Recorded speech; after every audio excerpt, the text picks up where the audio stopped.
all of you who are present in this beautiful occasion. Kajing kumai dari kamu terpang di kono garai, kira dokia doa merangkap doa pro doa mengerong kacap doa tem. Dan sahabat ini kalau yang lama yang berdua memberi kita berfaham suara. Kami musnah serang doa musnah mereka mempercayai ekonomi yang terbaik. Bahwa ekonomi ada di Indonesia yang nanti kita tahu ia kalau praktis ada setiap kumai. Kumai semua orang kita yang kurang negasi. This is the symbol of unity we are one. Kami jingiatylli dari orang-orang yang rakyat cinta. Dua jingiatylli yang mangli konflik di festival konflik ada yang mangli korang macam dengan dan mangli mojok. What you know is Beh Dienkhlam. Yang the same night ada 1% night mangli tahu dan bukan.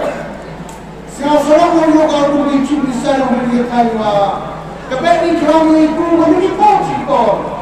Google lagi dia mula, kalau disiplin program organize, manusia di depan dua, equal bagi tuan gestur untuk bagi cengeng kautai untuk state jomi.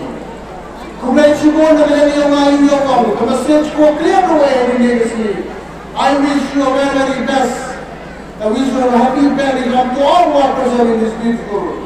Kamu jauh ilang cakap ilang tem ilang pun kau ni gerai kerawan sudah, hanya ni kaya.